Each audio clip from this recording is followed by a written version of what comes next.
원래는 내일 오기로 했었는데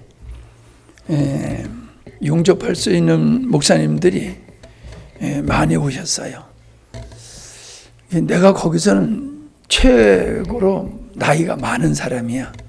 이제 그렇게 되네요. 좀 그분들도 60이 넘은 분들도 계시고 또 50대도 계시고 그러는데 저 강원도에서도 오시고 강원도에서 오시고 저기 밀양에서도 오시고 전남은 가까운 거지요. 진도니까.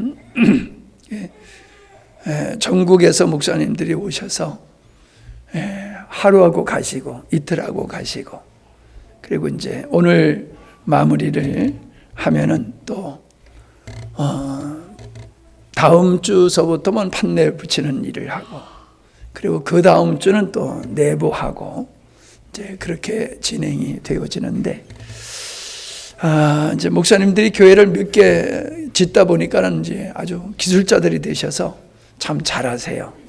아주 은혜롭게 잘 하고 있고 또 여러분들도 이렇게 관심을 가져주시고 염려해 주셔서 전화도 주시고 이모저모로 마음 써주시는 게 또 제가 고맙고 감사했습니다. 그런 귀한 일들을 하니까는 평신도들도 이렇게 돕는 분들이 많이 생겨요. 그래서 점심을 이렇게 대접하는 이런 분들도 많이 생기고 또 노예에서 이렇게 오셔서 또 이렇게 격려해 주시고 기도해 주시고 가고 그런 분들 있고 그래서 굉장히 아주 은혜로운 시간이 되었어요. 근데 일하면서는 피곤한 줄 몰랐는데 오니까는 되게 피곤하더라고요. 왜 이렇게 피곤한 거랬더니 잠을 제대로 못 자는 거야, 잠을. 코고는 아주 그냥 코를 얼마나 심하게 고는 그 목사님하고 잤는지 그것 때문에 잠을 못 잔 것 같지 않는데 가만히 보니까는 잠을 못 잔 것 같아요. 그리고 이제 더위에 일을 하고 그랬더니 굉장히 피곤을 몸이 느끼는 것 같았어요. 그래서 이제 많이 좀 와서 쉬었는데 아직도 지금 그냥 노골노골합니다. 또 여러분들이 말씀을 전하도록 광고를 했는데 이런 기회를 여러분에게 드렸는데 또 이제 제가 왔다고 그냥 그렇게 없던 걸로 하면은 좀 안 될 것 같아서 여러분이 하시도록 그렇게 했습니다. 앞서서 내가 간단하게 이제 이런 좀 필요성에 대한 말씀을 좀 나누고 여러분에게 시간을 드릴까 합니다. 초대교회의 모습이 마지막 시대의 교회의 모습이 되어야 된다라는 이야기를 제가 종종 합니다. 왜 그러냐 하면은 초대교회 현상과 같은 현상이 모습은 다를지 몰라도 갈수록 초대교회와 같은 그런 상황으로 시대가 바뀌어져 갈 것이다. 저는 그렇게 보기 때문에 그렇습니다.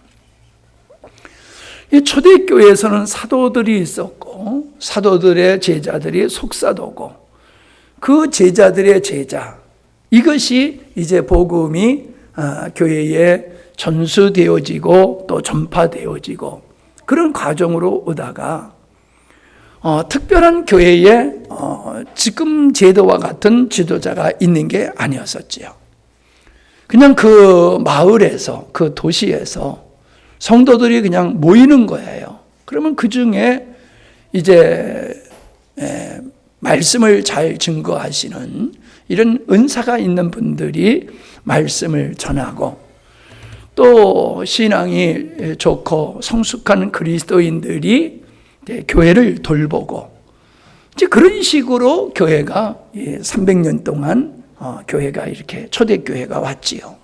어떻게 보면은 초대교회가 예수님 제자들의 시대를 초대교회라고 할 수 있지만은 크게 보면은 콘스탄틴 대제가 로마의 기독교를 공인하게 되어질 때까지를 저는 초대교회로 볼 수 있다라고 생각을 합니다.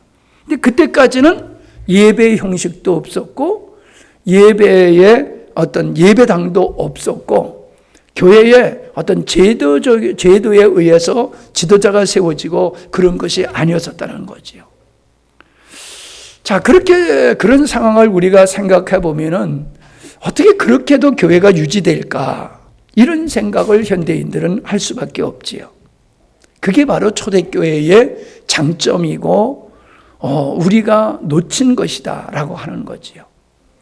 그러니까 초대교회는 지도자를 바라보면서 신앙생활한 게 아니에요.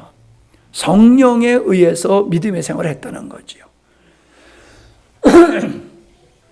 그러니까 성도들이 모여서 함께 교제하고 말씀을 나누고 또 교회에서 그런 집사님들이, 감독들이 교회를 섬기는 일을 했지만은 초대교회의 특징이라고 하면은 사람을 의지하기보다는 성령을 의지하는 그런 모습이었다는 거예요. 그러다 보니까는 교회에 지도자가 없는 곳에서도 교회가 세워지고 성도들이 계속 구원을 받는 역사들이 일어났다라고 하는 거지요. 그 당시에 교회 지도자라고 하는 분들은 그 특별하게 신학을 이렇게 체계적으로 공부한 분들이 아니지요. 특별히 하나님을 사랑하고 교회를 사랑하는 이런 분들이 그냥 헌신을 하게 되어지고 더 이렇게 묵상하고 그러다 보니까는 그분들이 말씀을 전하는 일을 주로 하게 되어진 것이지요. 그러나 기본적으로 성도들은 말씀을 전하는 것을 목사님만 전하는 것이라고 하는 이런 인식이 아니었다는 거지요. 우리가 사도행전을 요즘 이렇게 살펴보고 있지만은 사도행전의 사도들의 사역이나 집사님들의 사역이나 별 차이가 없잖아요. 별 차이가 없어요. 그것은 시스템과 제도에 의해서 초대교회가 서갔다라기보다는 성령의 이끌림을 받는 성령에 의한 교회가 질서가 세워지고 체계화되어지면서 정말로 교회의 머리가 주님이 되시는 그러한 교회였었다. 그렇기 때문에 엄청난 어려운 핍박 속에서도 성도들이 모일 때 거기에 성령의 놀라운 임재하심이 있었고 그러한 능력 속에서 성도들의 신앙은 아주 권세 있는 세상을 정복해 나가는 그러한 신앙들을 가졌었다라고 하는 겁니다. 이제 그러다가 콘스탄틴 대제가 이제 기독교를 공인한 이후로부터 많은 사람들이 교회로 몰려들기 시작을 하니까는 그때서부터 이제 점점 교회의 지도자의 필요성이 느껴지는 거지요. 그래서 신학교가 생기고 지도자를 양성을 하고 그러면서 교회가 오늘까지 이렇게 발전해 왔지요. 그러니까 지도자를 신학교를 세워서 지도자를 양성한다라고 하는 것은 아주 좋은 발전된 교회의 발전된 모습이에요. 그러니까 체계적으로 신학 공부를 하지 않는 사람들이 성경을 잘못 해석을 해가지고 무리를 일으키는 일들이 발생을 할 수가 있는 것이거든요. 그런 측면에서 교리가 단단하게 세워지기 때문에 교회가 큰 화호 없이 건강하게 성장할 수 있는 그런 제도적인 면이 구축이 된 반면에 이제는 그 성령을 의지하는 믿음의 생활, 성령에 의지해서 충분하게 말씀을 전할 수 있는 그런 은사와 능력이 있는 사람들이 복음을 전할 수 있는 기회가 점점 없어져 버린 거죠. 그러다 보니까는 주님의 교회가 어떤 특정한 사람들에 의해서 이렇게 운영이 되어지고 관리가 되어지는 이제 그런 면이 생겼는데, 그런 분이 훌륭한 분이면 괜찮지만은 문제가 있는 분이 되어지면은 교회 전체가 시험에 들 수밖에 없는 그런 구조를 또 갖게 된 것이지요. 나는 이 코로나를 통해서 더욱 이제 확증이 된 것이고, 지금 이제 목사님들이 10년 후, 20년 후, 30년 후에 한국 교회를 염려를 하고 있습니다. 지금 신학교의 신학생들이 미달이에요. 그전에는 많은 분들이 와가지고 공부 안 하면 신학교에 못 들어가는 그런 상황이었거든요. 근데 지금은 미달이에요. 그러니까 뭐 누구든지 신학교 가려고 그러면 갈 수가 있는 거예요. 그리고 또 신학교에서 신학생들을 뽑는 기준이 그 사람의 영성과 인성을 보는 것이 아니라 그보다도 실력을 더 보는 거예요. 실력 위주로 목회 신학생들을 뽑다 보니까는 그 사람이 정말로 바른 신앙을 가지고 있느냐, 아니면은 정말로 그 북한의 사주를 받은 그 좌파 성향 교회를 무너뜨리려고 하는 사람들이냐, 이런 걸 잘 모르는 거지요. 뭐 신학 교수조차도들도 그렇게 되어지니까요. 그래서 이제는 굉장히 혼란스러운 상태가 되어버리고 말았어요. 과거에는 보수교단, 건강한 교단이 있고 진보적인 교단이 있어요. 그 진보적인 교단이 뭐냐 하면은 기독교 장로회거든요. 기독교 장로회. 이쪽은 좀 어쩌면 전라도 쪽엔 기독교 장로회가 많아요. 기장이라고 그래요, 흔히. 그 기장회 목사님들은 술 먹고 담배 피고 다 합니다. 예. 그 다음에 진보적인 데가 감리교회예요. 감리교회가 굉장히 성령의 역사가 활발하면서도 거기가 진보적인 성향이 많아요. 변수환 교수라고 하는 사람은 구원은 다른 종교도 있다라고까지 감신대에서 신학생을 가르치는 교수가 그런 얘기를 했거든요. 그 다음에 통합 측이 또 그러한 성향이 좀 강해요. 진보적인 성향이 강해요. 제일 심한 데가 기감, 통합. 그리고 이제 이 기복주의 신앙이 주로 이제 순복음 교통이 기복적인 신앙을 그런 체계를 가지고 있는 거지요. 이제 감사하게도 우리가 속한 교단은 이제 합동, 합신, 대신, 이런 고신, 이런 교단들은 상당히 보수적인 개혁주의 신앙을 추구하는 그런 교단들이에요. 그래서 아주 건강한 그런 교단을 형성하고 있고, 침례교 같은 교회는 미국의 그 침례교회가 거기가 자유민주주의 체계가 이렇게 발전되다 보니까는 교회조차도 좀 그런 형식이 제도가 이렇게 형성이 됐어요. 이제 그런 식으로 가고 있는데, 돌아가서 얘기하면은 목사님들이 신학생들이 지원하는 신학생들이 적다는 거예요. 이번에도 목사님 만나서 얘기하는데, 순천에서 목회하시는 목사님인데 부교육자를 모시려고 그러니까는 안 온다는 거예요, 부교육자들이. 예. 그 부교육자 모시느라고 굉장히 고생을 했다고 그러더라고요. 그래서 이렇게 수도권의 목사님들하고 얘기하다 보면 그래요. 신학생들이, 부교육자들이 서울에서만 머물려고 들지 인천도 안 가려고 든대요, 인천도. 우리가 보면 인천이나 서울이나 거기가 거기잖아요. 그런데도 서울에 있는 사람들은 인천은 시골이라고 그러고 안 간다는 거예요.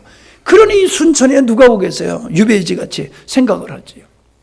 지금 이제 그런 판세가 그렇게 흘러가고 있고, 신학생들이 부족하기 때문에 앞으로는 목회자 수급이 굉장히 어려워진 시대가 온다는 거예요. 지금의 교회가 5만, 6만 교회라고 그랬거든요. 한국 교회 숫자가. 그런데 부교육자들이 수급이 안 되다 보면은 이제 담임 목사님들 목회하실 분도 점점 줄어드는 거지요. 그래서 고육축책으로 하는 게 뭐냐면 목회자 정령을 늘리자. 지금은 70세까지거든요. 그런데 이렇게 가다 보면은 목회자 수급이 문제가 되어지고 여러 가지 문제가 있기 때문에 내가 꼭 동의하는 건 아니지만은 그래서 75세로 하자. 이래가지고 지금 전국적으로 노회에서 그거를 수의를 하고 있는데, 동의하는 노회도 있고 아니다, 너무 오래 한다, 70세까지로 하자, 이렇게 지금 수의 중에 있어요. 근데 내가 그 목사님들하고 대화를 나누면서 하는 얘기가, 아니 목사님들의 연령이 늙어지면 뭐 죽지 않고 계속 살아있는 것도 아니고, 아무리 늘려도 언젠가 죽을 텐데 그거는 미봉책이지 근본적인 게 아니지 않느냐. 근본적인 거. 그게 근본적인 게 뭐라고 나는 생각하냐 하면은, 교회에서 그런 은사가 있고 말씀의 은사가 있고 주님을 뜨겁게 사랑하는 사람들은 교회에서 목회자로 양성을 해야 된다는 거예요. 교회에서. 다른 데서 이렇게 모셔오려고 들지 말고 본 교회에서 그런 사람들을 양육을 해가지고 교회에서 학비되고 교회에서 그 사람을 지원을 해서 신학 공부를 하고 와가지고 이렇게 섬기도록 그렇게 해야지. 아니 목회자를 단 데서 공급을 받으려고만 하면 되느냐. 그리고 다른 데서 목사님이 왔을 때에 그 교회의 성향과 일치하는 분도 있고 일치하지 못한 사람도 있다 보니까는 목회자가 바톤 터치하게 되어지면은 교회가 상당히 어려움을 겪는 이유가 있는데, 나는 근본적인 해결책은 교회에서 목회자를 양성하는 거다. 두 번째가 뭐냐 하면은, 더 심각한 상황이 온다고 했을 때에 그렇게 교회에서 목회자를 양성할 수 있으면 다행이지만 그럴 수 없는 교회는 어떻게 하느냐. 그러면 교인들이 서로 돌아가면서 말씀을 전하고 예배를 드리고 양육하고 전도하는 일을 해야지 되지 않느냐. 그냥 시스템에 의해서만 돌아가려고 하는데, 원래 이 시스템은 처음서부터 있었던 게 아니라 중간서부터 만들어진 거고, 원초적으로 주님이 이 땅에 사역하시고 가신 후에 사도들에 의해서, 속사들에 의해서, 그리고 그 다음들의 감독이거든요.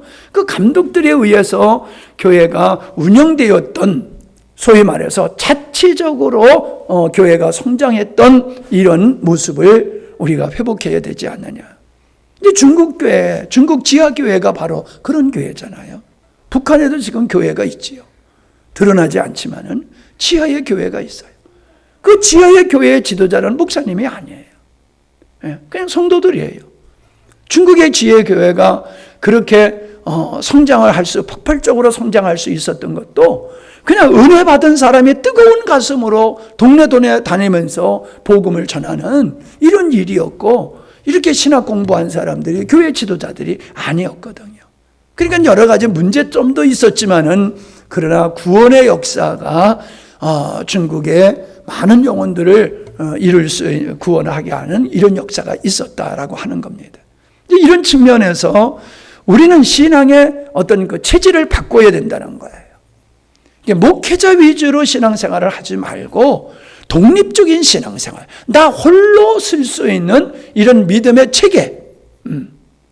초대교회에 흩어진 사람들이 교회를 세웠던 것 같이 우리 스스로가 자신의 신앙을 자신이 감당할 뿐만 아니라 서로 상호 협력하고 돕는, 이를 세워주는 이런 관계를 통해서 성령이 교회가 머리 되시고 주님이 머리 되어주시는 그런 교회를 세워나가는 이러한 의식이 이게 형성이 되어야 된다는 거예요.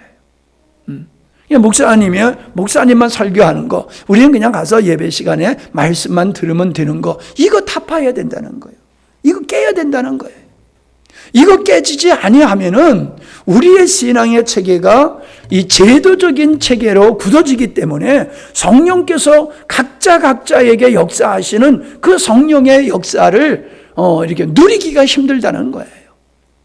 그러니까 우리가 아이를 기를 때 젖이 나듯이 우리가 양육을 하는, 말씀을 전하고 양육하는 일을 하게 되면 성령께서 우리 안에서 말씀의 은혜를 계속 부어주시는데, 이렇게 양육하는 일을 안 하고 말씀만 듣고 먹는 이런 구조로 신앙생활 하면요, 먹일 젖이 안 나오는 거예요. 그러니까 내 영혼도 피폐하고 다른 영혼을 섬기는 사명도 감당하지 못하게 되는 거지요. 그러니까 편하지만은 점점 갈수록 신앙의 열정은 떨어지고 세상은 점점 위협적이고 우리의 믿음을 위협하는 이런 환경 속에서 믿음의 생활을 유지하기가 어려워지는 거죠. 예. 아무리 환경이 어렵다 할지라도 내가 주님과의 관계 속에서 믿음의 생활을 하게 되어지면은 그걸 이기게 되어 있어요. 그런데 그렇게 주님과의 관계 속에서 믿음의 생활을 하지 아니하면 편안해도 믿음의 생활을 못해요. 지금 누가 교회 간다고 뭐 잡아갑니까? 뭐라고 직장에서 내쫓습니까? 편안할수록 신앙생활은 더 떨어지는 거예요. 코로나가 돼가지고 아주 우리나라에 이제 큰 병이 된 게 뭐냐면은 예배는 집에서 드려도 돼. 즉 온라인으로 예배 드리는 것도 예배야. 이 잘못된 인식이 이게 세워진 거예요. 이게 국가가 정부가 그렇게 유도를 한 것에 교회 지도자들이 그걸 인정해버려 버린 거예요. 그러다 보니까는 교회 나가기 싫은 사람들이 아주 잘 된 거지요. 뭐 집에서 예배 드려도 되는 건데 왜 꼭 예배당에 나가야지 돼? 이게 정당화가 돼버린 거예요. 정석이 돼버린 거예요. 이게 한국 교회가 크게 코로나를 통해 가지고 그 구조, 신앙의 구조가 잘못되어진 사례 중에 하나다라고 하는 겁니다. 예배는 하나님과의 관계이기 때문에 성도와 성도의 관계도 대면이 이루어져야 되는 거예요. 교제는 화상으로 얼마든지 할 수 있어요. 교육도 그렇게 할 수 있어요. 그러나 예배라고 하는 것은 하나님과 우리와의 인격적 만남이 이루어지는 장소가 있어야지 되는 거예요. 그 장이 있어야지 되는 거예요. 그리고 예배하는 사람들끼리 서로 영적인 커뮤니케이션이 이루어져야지 돼요. 그래야지 이게 건강한 예배가 될 수 있고 성령의 역사를 함께 공유할 수가 있는 것이거든요. 그런데 이번 코로나를 통해 가지고 그런 게 무너져 보고 있다라고 하는 것을 우리가 보게 되어집니다. 그래서 빨리 우리가 내가 여러분에게 주문하는 게 그거예요. 여러분의 신앙의 구조를 빨리 바꿔라. 여러분에게 뭐 간증을 시킨다든가 나와서 말씀을 증거해야 된다. 그러면은 굉장히 부담스럽게 여겨요. 왜 부담스럽게 여기냐면 그만큼 나눌 게 없다는 거예요. 나눌 게 없다는 게 뭐예요? 주님과의 관계가 없이 신앙생활하고 있다는 거예요. 개인적인 주님과의 관계가 신앙의 가장 기본인데 가장 기본의 하나님과의 이 관계가 없이 예배당에 나와서 예배만 드리는 것을 신앙의 전부로 여기다 보니까는 뭐가 풍성한 것 같은데 이게 나누려고 하다 보면 나눌 게 없는 거예요. 주님과의 관계가 없었기 때문에. 그러니까 이거는 여러분 굉장히 심각한 문제입니다. 굉장히 심각한 거예요. 여러분이 뭐 신령하게 이렇게 나와서 말씀을 전해야 되느냐, 유창하게 설교를 해야 되느냐, 전혀 그게 아니에요. 그냥 몇 마디만 하고 들어가더라도 그렇게 할 수 있는 깨어있는 영혼이 중요한 거예요. 그리고 그렇게 동참하는 깨어있는 의식이 중요한 거지요. 한 예를 들어서 말씀을 증거하지 못해도 여러분이 나와서 특성 하나 하고 들어갈 수도 있는 거예요. 여러분이 은혜 받은, 내가 이번 주에 소개하려고 그러는 찬양이 있는데 그 세계 선교회 거기서 설교했을 때에 특성 시간이라고 하면서 거기 찬송을 하나 틀어주는데 내용이 얼마나 좋은지 몰라요. 굉장히 내가 은혜를 입었거든요. 굉장히 복음적인 그런 찬양이더라고요. 그런 은혜 받은 찬양을 나와서 함께 공유하는 거, 이것도 말씀 증거하는 거하고 똑같은 것이거든요. 찬양도 은혜로운 찬양을 나와서도 할 수 있지만 함께 부를 수 있도록 그렇게 섬기는 것, 이런 것들이 우리가 스스로 관람자가 아니라 필드에서 뛰는 선수와 같은 그런 의식으로 우리가 바뀌어지지 아니하면은 우리 교회도 다른 교회들과 크게 다를 바가 없이 됩니다. 이걸 뛰어넘어야지 우리 교회가 이 시대를 리드할 수 있는 교회가 될 수 있어요. 여러분의 개개인적인 신앙생활을 하나님 앞에서 경건한 믿음의 생활을 잘 하실 수 있어도 하나님이 원하시는 영광스러운 교회, 하나님의 나라를 주님이 원하셔서, 아버지가 원하셔서 예수님이 오셔서 결국 하신 것이 하나님의 나라, 하나님의 왕국을 이 땅에 세우고 가신 거잖아요. 그걸 우리들이 지금 이어받아서 그 사명을 감당하고 있는 거잖아요. 그런 주님이 원하시는, 아버지 하나님께서 원하시는 하나님의 나라, 하나님의 왕국을 이루는 일은 지금의 시스템을 가지고는 안 돼요. 지금의 의식을 가지고는 안 돼요. 여러분이 주변의 사람들한테 사람 좋다, 참 신앙 좋다, 이런 칭찬을 받을 수 있어요. 그래요. 그러나 내가 봤을 때는 이 심각한 이 질병을, 이거를 뛰어넘지 못하고 있다는 거예요. 이걸 못 뛰어넘고 있어요. 다시 말하면은 하나님의 나라에 대한 부담이 없다는 거예요. 내가 예배 드리는 데까지는 부담이 있어. 그 정도까지는. 근데 하나님이 원하시는 하나님의 나라를, 주님이 원하는 영광스러운 교회를 세워야 된다라고 하는 그런 사명감과 깨어있음과 그것을 위한 헌신은 상대적으로 미약하다. 그게 우리의 수준이라는 거죠, 지금 현재에. 그러니까 우리의 어떤 일반적인 잣대를 가지고 우리를 보면은 괜찮은 교회에 속해요. 그러나 주님이 원하시는 교회라는 관점, 하나님의 창조의 의도라는 관점은 선언으로 되는 것이 아니라 우리가 개인적인 주님과 관계와, 그래서 은혜를 입고 또 성도의 교제 속에서 은혜를 입고 은혜를 서로 나누는 이런 구조로 든든히 서가는 교회가 될 때에 시대의 영향을 받지 아니하고 주님이 원하는 교회를 세워나갈 수 있다라고 하는 거예요. 여러분 생각해 보세요. 주일 오전 예배, 오후 예배, 수요 예배, 어떻게 생각하세요? 기본적으로 우리 성도들은 주일날 예배는 드려야 돼, 이 인식이거든요. 근데 또 상당수는 주일 오후 예배는 안 드려도 돼, 오전 예배만 드려도 돼. 왜? 여러 가지 환경 때문에. 그건 이해를 해요, 그거는. 근데 수요일은 또 줄어들어요, 거기서. 당연히 주일 오후도 형편에 따라서 드리지 않아도 돼라고 같이 수요일은 당연히 안 드려도 큰 문제가 없어. 이런 의식들이 있어요. 이런 의식들이 있어요. 그러니까 십자가의 복음을 얘기하고 교회를 얘기하고 말은 유창하고 거창한데 그 자기가 고백한 그것을 실현하기 위한 헌신은 부족하다는 거죠. 왜 그래요? 의식이 거기까지 가지 않는 거예요. 그냥 들어서 알고 고백하는 거지, 내 속사람이 정말로 하나님이 원하시는 교회, 주님이 피 흘려 사신 그 교회, 그런 교회를 나도 피 흘리는 그런 수고로 주님이 원하시는 교회를 세워나가려고 하는 이 사명감이 있어야 되고 열정과 헌신이 따라야 되는 거예요. 그래야지 그 고백이 맞는 거예요.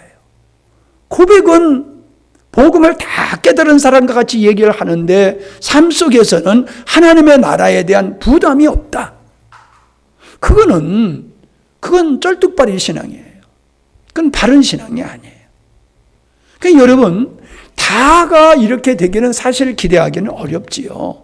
그러나 적어도 우리 교회에서 장로, 권사, 안수 집사라고 하면은 이분들은 그런 의식으로 무장되어 있어야 되는 거예요. 그게 중직이지요. 교회에 흔한 얘기로 풀 깎는 일만 하는 게 그게 교회 일이 아니거든요. 진짜 교회 일은 뭐예요? 교회를 세워가는 거예요. 교회를. 영혼을 세워나가는 거예요. 이 부담을 장로, 권사, 안수 집사는 가져야 되는 거예요.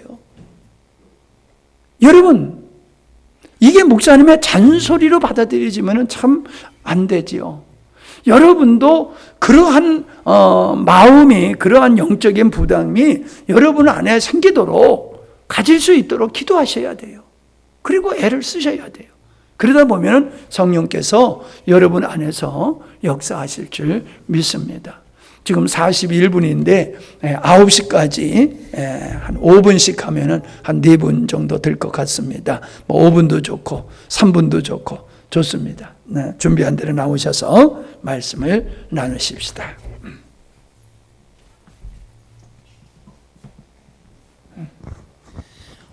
그 가정의 달을 맞이해서 지혜 있는 가정에 대해서 제가 굉장히 많이 은혜를 받았는데, 아이들이 지금 5살, 3살이잖아요. 남자 아이들인데 굉장히 키우기가 힘들단 말이죠. 근데 그 힘든 것들을 이제 말씀을 들으면서 내가 세상적 지식이나 경험했던 것들로는 아이들을 절대 양육할 수 없겠다라는 걸 깨달았고, 말씀을 들으면서 그럼 내가 어떻게 이 아이들을 바르게 하나님을 알게 키울까 생각을 해보니까 하나님을 알게 해야 되겠다라는 마음이 굉장히 크게 왔었어요, 이번 달에. 그러면서 내가 지혜 있는 엄마가 돼야 되겠다. 그래서 이제 남편이랑 많은 교제를 나눴거든요, 사과밭에서. 근데 이제 남편이 저한테 권면했던 말은, 솔로몬도 처음에는 지혜를 구했다는 거예요. 근데 후에는 그 사람의 최후가 이제 어땠는지 당신은 알지 않느냐라고 얘기를 해서, 그래, 내가 이 처음 마음먹은 게 변하지 않는 게 굉장히 중요하겠다라는 생각을 했었고, 정말 지혜 있는 아내랑 엄마는 어떤 사람이 되어야 되는가를 이제 하나님한테 기도를 하면서, 또 제가 제일 가까이에 저희 이제 어머니가 계시잖아요. 그러니까 권사님의 모습을 보면서 많은 은혜를 얻었고 위로를 얻었고 좀 길을 찾고 있단 말이에요, 아직까지도. 그래서 이게 본이 되는 게 굉장히 중요하고 본된 가정이 있다는 게 정말 축복이구나라는 걸 정말 절실히 깨닫는 한 달이 되었습니다. 끝. 할렐루야.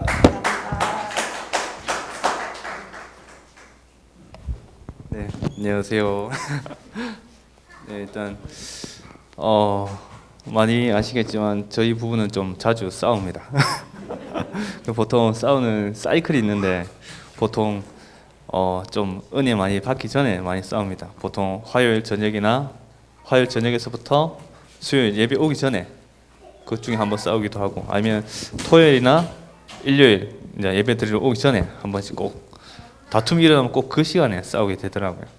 그래서 처음에는 십자가의 복음을 잘 모르고 좀 깨닫는 것도 없고 했을 때는 한번 싸우면 한 며칠 몇 주간 많이 침체되어 있었습니다. 근데 요 몇 주 가정에 대한 말씀을 듣고 하면서 내가 나를 너무 많이 의지하고 내가 우리 가정을 붙잡고 세우려고 너무 애쓰고 있었구나. 그렇기 때문에 주님께서 이걸 저희 어리석은 생각을 깨트리기 위해서 이런 식으로도 역사를 하시는 게 아닐까 그렇게 생각했습니다. 그래서 지금은 조금 많이 바뀐 게, 전에는 어떻게 하면 저 사람 눈에 있는 티끌을 내가 보고 그것을 알려줄까 그 생각했다면, 지금은 이제 제 눈에 있는 어떤 그 들보, 우리 가정을 맡고 있는 주님 안에 거하지 못하게 하는 그런 들보를 좀 보게 해달라고, 그리고 주님께서 저 같은 사람을 품어 주셨듯이 저 또한 아내를 품을 수 있는 그런 믿음을 달라고 기도하고 있습니다. 이상입니다.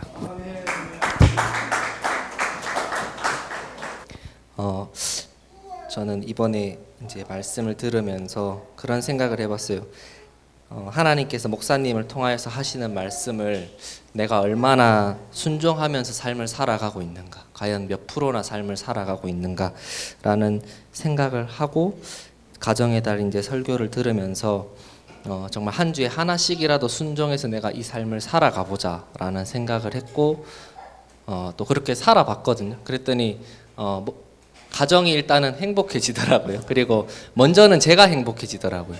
이제 부부에 관해서도 해준 말씀 중에서도 이제 칭찬하라는 말씀을 했었을 때 생각보다 저를 돌이켜 보니까 칭찬을 잘 안 하고 있더라고요. 그래서 이제 칭찬할 부분이 있는데 칭찬을 안 하고 있는 저의 모습을 보면서 칭찬을 굉장히 하려고 애를 썼고, 칭찬을 또 하니까 서로 한테서 웃음의 꽃이 피어나더라고요. 그러면서 행복하게 또 일을 할 수도 있는 그런 시간들을 보냈었고, 그리고 말씀을 쭉 묵상하면서 드는 생각은, 우리는 생각보다 하나님 중심적인 삶을 살아야 된다고 얘기하고 있지만 정말 많은 부분에서 아직도 자기 중심적인 것이 굉장히 많이 남아있구나라는 생각이 들었어요. 쉽게 얘기해서 지금 이런 부분도 목사님께서 저희들에게 해주시는 말씀에 대해서 순종하지 못하는 것도 나 중심적인 삶이 굉장히 남아 있는 것이고, 이런 것을 하자 할 때 쉽게 우리가 나와서 하지 못함도 내 중심적인 것이 굉장히 많이 남아 있는 것이다. 내가 아직까지 살아 있는 것이다 라는 생각이 들었고, 그것이 부서지길 위해서 더 순종해야 되고, 그래서 더 주님을 갈급해야 되고, 그래서 또 이런 자리에 정말 이렇게 쉽게 나와서 하나님의 일을 감당하게 될 때 우리가 정말 하나님 중심적인 영광스러운 교회가 될 수 있고, 내가 될 수 있고, 우리 가정이 될 수 있을 거라고 생각을 합니다. 저는 이제 주일날 이제 그리스도인의 재정 관리에 대한 말씀을 들으면서 굉장히 회개를 많이 했거든요.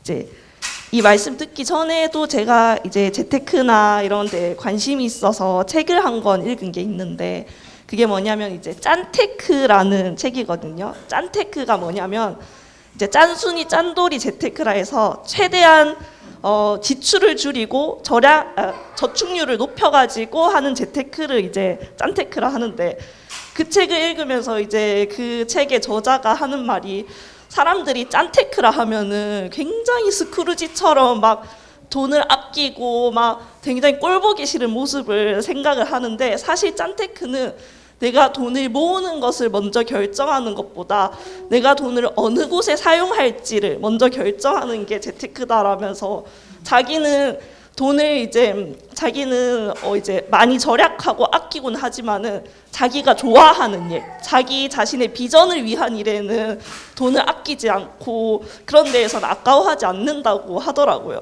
근데 제가 그 책을 읽으면서 이제 이 말씀 듣기 전에 그 책을 읽었거든요. 그러면은 나도 돈을 어디에 사용할지, 무엇을 위해서 돈을 모을지를 좀 결정을 해보자 하면서 이제 혼자 막 써보고 생각을 했는데, 그때는 이제 이 말씀 듣기 전이라서 뭐 그냥 저도 좀 어렸을 때 고생을 조금 해서 고생하기 싫고 나도 뭐 원하는 때 여행도 쉽게 가고 싶고 사고 싶은 거 사고 싶고 막 이런 생각을 했었어요. 근데 말씀을 들으면서 목사님께서 그 인물 그분을 소개해 주셨잖아요. 근데 그분은 자기는 하나님 나라를 위해서 돈을 모으고 재테크를 한다는 말을 딱 들었을 때 너무 충격이 큰 거예요.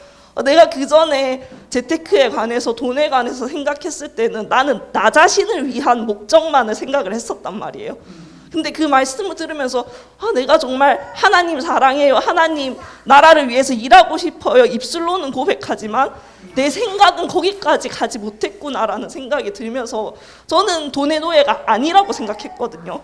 그렇게 돈에 목매는 편도 아니고 막 돈을 벌기 위해서 나쁜 짓을 하거나 누굴 속이거나 한 적도 없고, 그냥 주시는 거에 만족하고 감사하니까 난 돈의 노예가 아니야 라고 생각을 했는데, 돈의 노예였더라고요.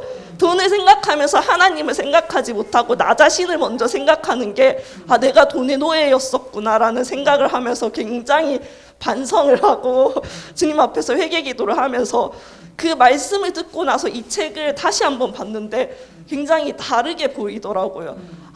이 책이 내가 왜 돈을 모으고 내가 왜 절약을 하고 저축을 하고 해야 하는지의 방향을 정해주니까, 정말 내가 지금 하고 있는 헌금에서 솔직히 진짜 최소한의 헌금을 솔직히 부끄럽지만은 내가 먹고 사는데 보험비도 나가고 식비도 나가고 카드값도 내야 되고 막 이러면은 헌금은 맥스로 이 정도만 내야겠다라고 스스로 약간 제한을 두는 게 있었거든요. 그 모습이 생각나면서 내가 그 제한을 더 뛰어넘어서 하나님 나라에 역사하는데 내가 내 돈이 조금 더 쓰이기를 위해서 내가 더 절약하고 더 버는 일을 해야겠구나라는 생각이 좀 들었습니다.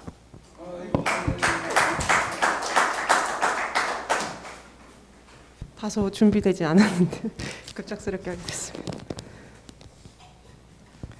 저는 깨어있는 영혼임을 증거하기 위해 용기 내서 이 자리에 섰습니다. 믿음에 성숙된 권사님의 사역을 통해 저는 바뀔 것 같지 않았던 엄마의 변화에 대해서 말씀 나누고자 합니다. 오랜 세월 동안 악의 영에 휘둘리면서 사신 엄마가 안쓰러워서 교회를 가자고 계속 꾸역꾸역 모시고 나왔는데 우리가 기뻐 찬양하는 시간에도 엄마는 졸고 계시는 거예요.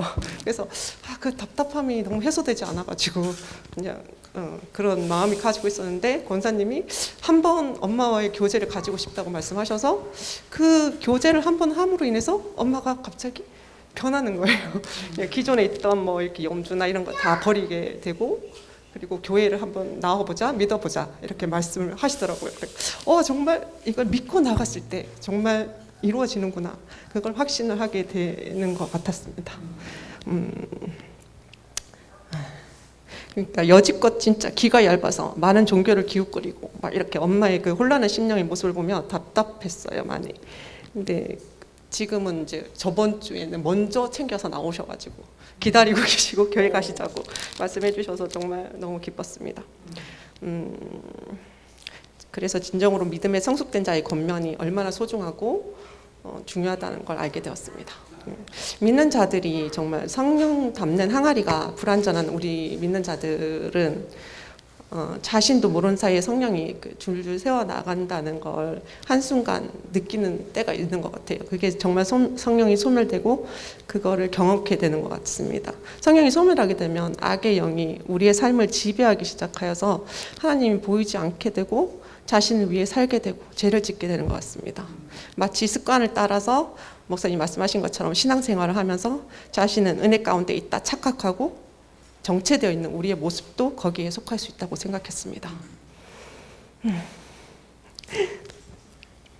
지금 모습에 만족하지 않고 끊임없이 성령 충만함을 위해 삶 가운데 피부로 느끼고 깨달아감으로 진정한 하나님 은혜를 쫓아 살아야 한다고 생각했습니다. 주님이 아니면 마음 하나 지키지 못하는 것이 곧 나의 심령임을 고백하고 나의 힘으로서가 아니라 아버지의 힘으로 말미암아 아버지께 나아가길 갈급해하며 쉬지 않고 기도하고 찬송하고 말씀 붙들어 늘 성령에 충만하여서 악의 영이 근처에도 오지 못하도록 성령의 열매를 맺어 변화되어 새 사람으로 거듭나길 소망합니다. 온전하신 주님이 나의 주인임을 인정하고 하나님 품 안에서 그 감당할 수 없는 평강과 기쁨과 감사의 복을 누리며 주님 주시는 진정한 자유함을 얻길 바랍니다.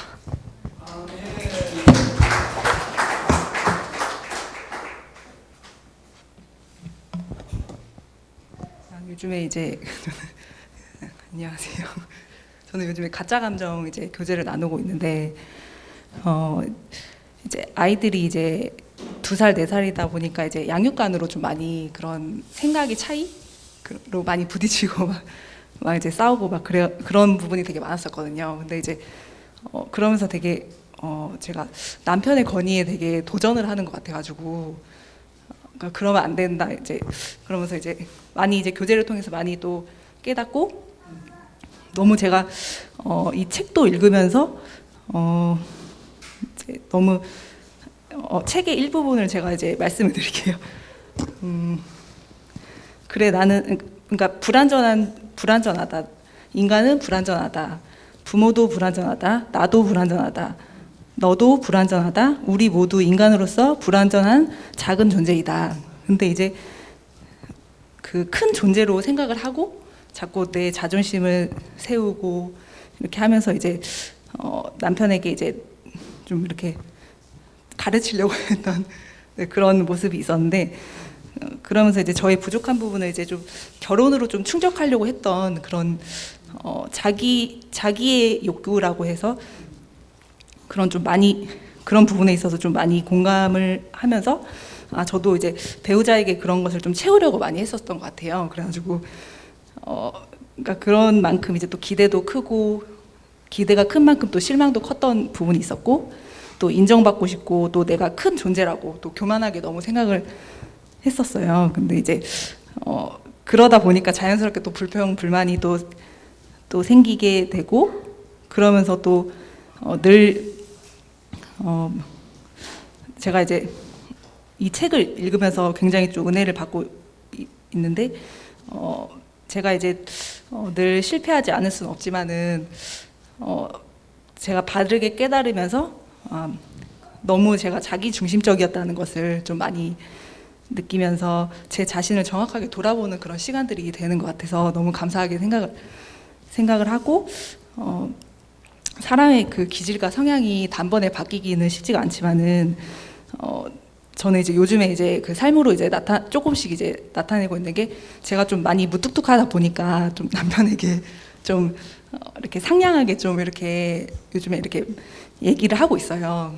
그랬더니 그러다 보니까 이제 조금씩 이제 변화가 되면서 이제 서로 소통이 되어지고 네. 그러면서 이제 또 남편이 저를 또 도와주고 또 이렇게 서로 이제 마음이 오고 감으로 인해서 이제 서로 이제 또 은혜를 또 나누고 이제 좀 더 깊어지는 네, 그런 부부애를 느끼고 있습니다.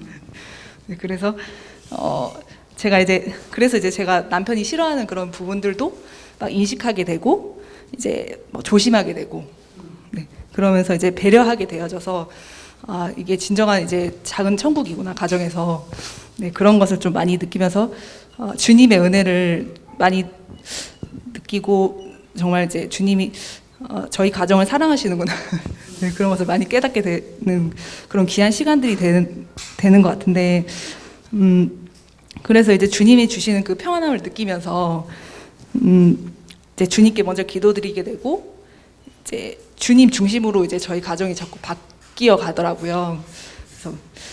그래서 이제 남편의 좋은 점이만 눈에 잘 보여서 이제 요즘에 좀 칭찬하게 되고 네, 그렇게 됐고 이제 저를 조금씩 내려놓으면서 주님께 이제 조금씩 순종하게 되어짐으로써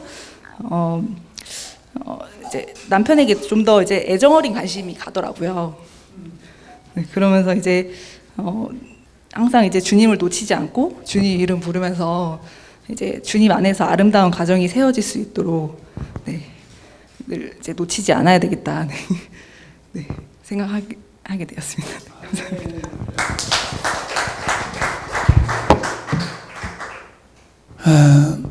목회자로서 말씀을 증거하면서 늘 느끼는 게 그거예요. 그전엔 내가 말씀을 잘 전하려고 엄청 애를 썼어요. 그런데 그것도 참 중요하지만은 결국은 성도들의 마음이 내가 관심을 갖는 하나님의 관심사, 목회자의 관심사와 성도들의 관심사가 일치해야 된다. 이 관심사가 일치하지 아니하면은 설교가 안 들어오는 거예요. 그러니까 모든 게 그렇잖아요. 세상에도요. 신문을 봐도 내 관심사 있는 것만 기사만 보지 뭐 처음서부터 끝까지 신문 다 안 보잖아요. 설교도요, 사람의 특징이 자기가 관심을 가지고 있는 설교를 하면은 잘 들려지는 거예요.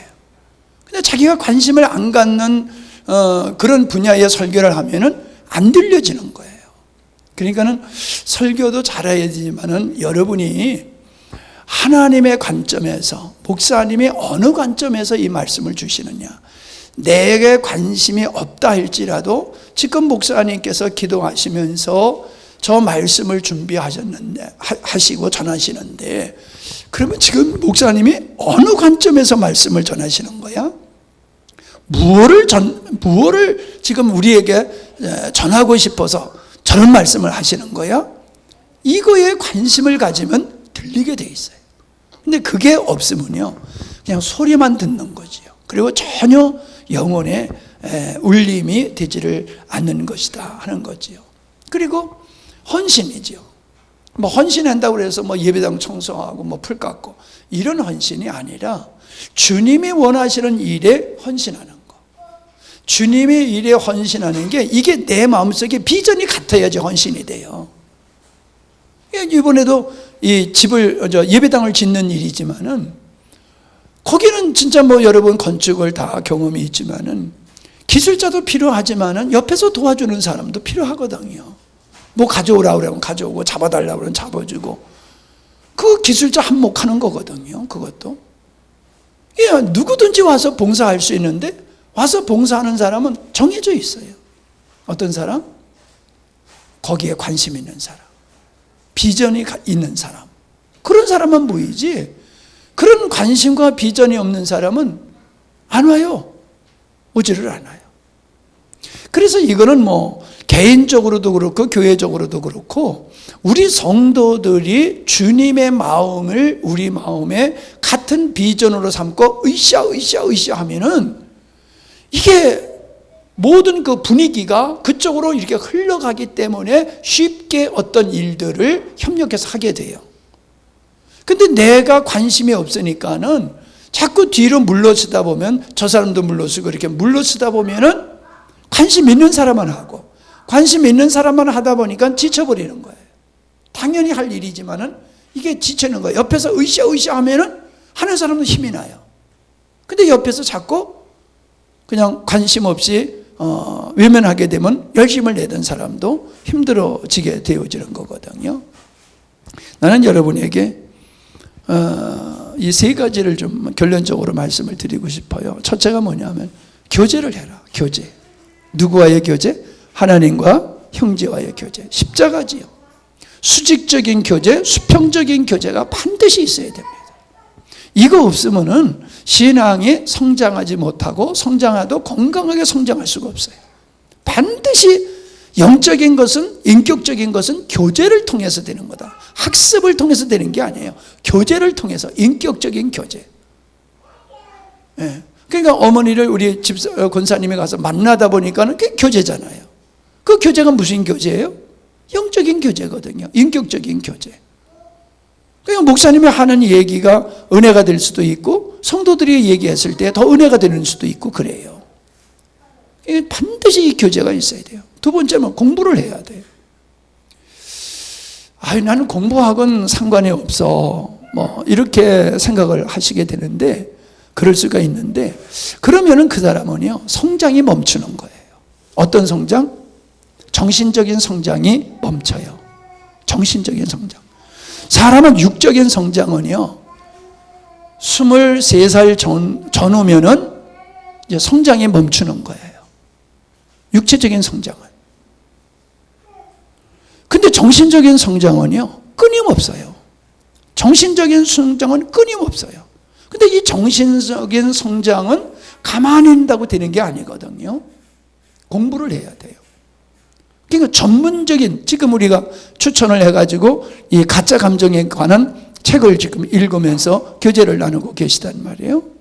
그러니까 가짜 감정에 연구를 하고 삶 속에서 그거를 여러 사례를 경험한 그거를 공유하게 될 때에 굉장히 좋은 정보를 얻게 되는 거예요. 내가 내 얼굴을 거울을 통해서 보듯이 전문가의 경험을 통해서 나를 볼 수가 있는 거란 말이에요. 오늘 영연이 자매 아주 간증이 굉장히 은혜로웠잖아요. 나는 돈에 매인 사람이 아니야. 근데 사실 보니까 나는 돈에 매여 있더라라고 하는 것이지요. 그런 거예요. 그래서 다른 사람의 이야기, 다른 사람의 지식, 전문적인 이런 것들을 우리가 접하게 되면 우리가 지식으로도 성장하고 정신적으로도 성장하게 되어 있어요. 오늘 내가 오면서 그 102살 잡수신 그 김영석 교수님이 아침마당에 나와가지고 강의한 거를 들으면서 왔는데, 그 재미있는 그 이제 하나 기억이 나는 게 뭐냐 하면은,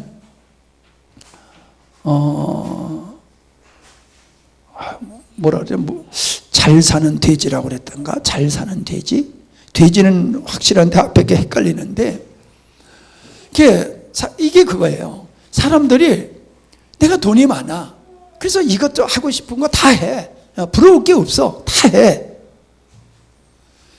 그래서 자신이 만족해. 자신이 행복해. 이 사람을 가리켜서 배부른 돼지다. 배부른 돼지라고 그래요. 배부른 돼지라는 거예요. 배부른 돼지.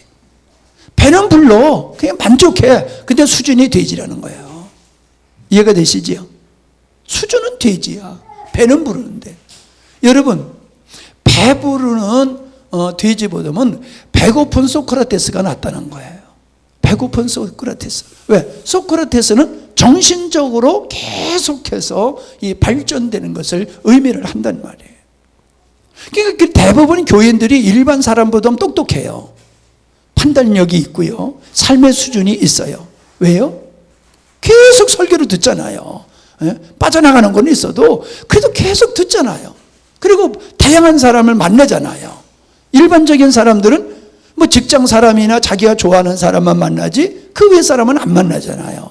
그러니까 다양한 사람들이 살아가는 삶에 대해서 무지해요.